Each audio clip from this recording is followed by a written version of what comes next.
It all started as just another love story that seemed exciting, passionate, and full of promise. A man and a woman living together in Texas are deeply in love, building a life together. He was a well-known athlete in the scene, respected for his skill and dedication. She, just as ambitious, had dedicated years to supporting his dreams.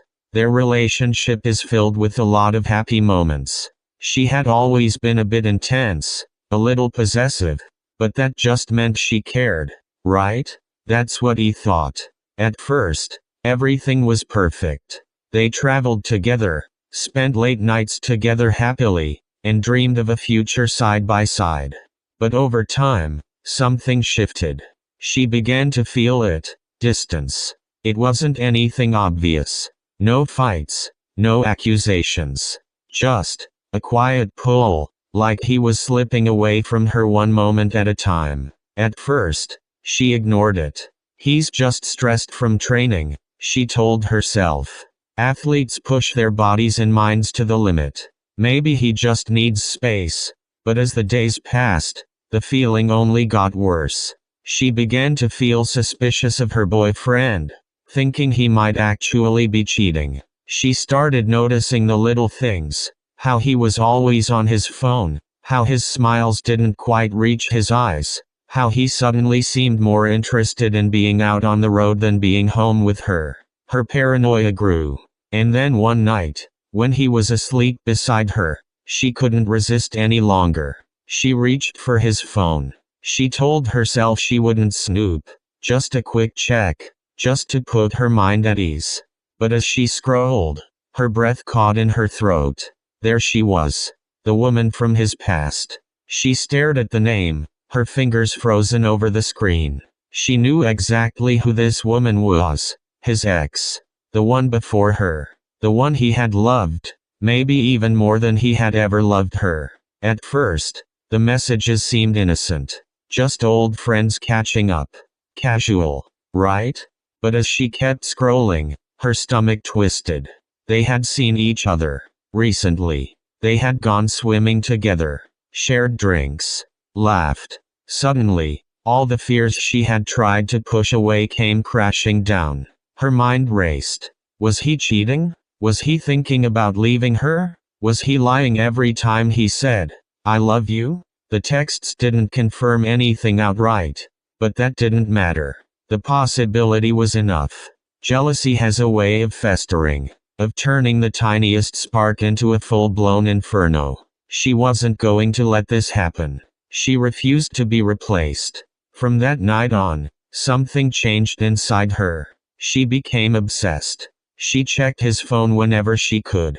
She stalked the other woman's social media, piecing together every little detail. Where she went, who she was with, what she was doing. She learned her routines, her habits, and most importantly, where she was staying. She wasn't going to let this woman ruin her life.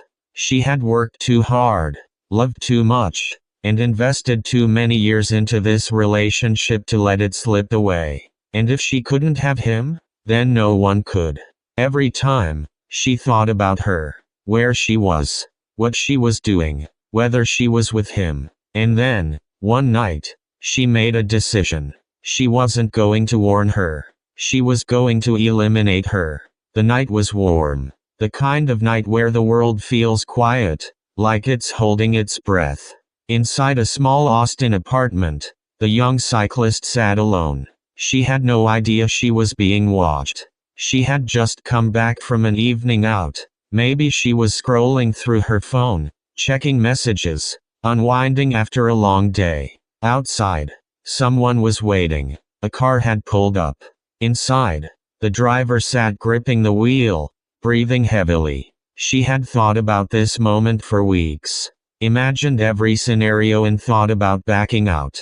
But jealousy had rotted away every last shred of logic. She was too far gone. And so, she stepped out of the car. She walked toward the apartment door, her heart pounding so loudly it felt deafening. She raised her hand. Knocked. A pause. A shuffle from inside. And then, the door opened. For a split second, they locked eyes. Shock. confusion, fear. Then, bang, the gunshot tore through the silence. Then another, and another. The young woman staggered back, her body crumpling to the floor. The warmth of life left her in an instant. The killer stood there for a moment, breathing hard, staring at what she had done. It was over. She had won. She turned, walked back to her car, and disappeared into the night. She thought she had committed the perfect crime. No witnesses. No forced entry. No obvious evidence. But reality has a way of catching up to you. Investigators worked fast. They analyzed surveillance footage, pieced together timelines, and found a match. A vehicle near the scene, one that looked an awful lot like hers.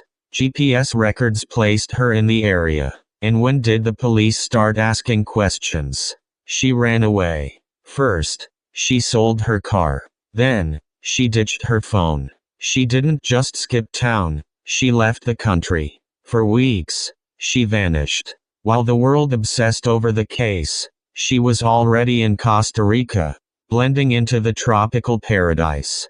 But she didn't just lay low, she changed. She dyed her hair. She underwent plastic surgery. She even changed her identity. She lived like a ghost, taking yoga classes, chatting with locals, and pretending she was just another traveler.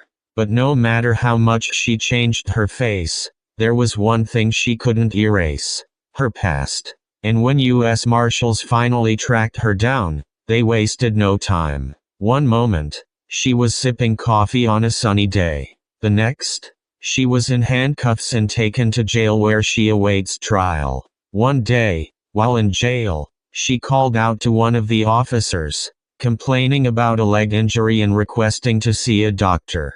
They agreed, and while they were on their way back from the doctor's appointment, she thought, "This has to be the right time to escape."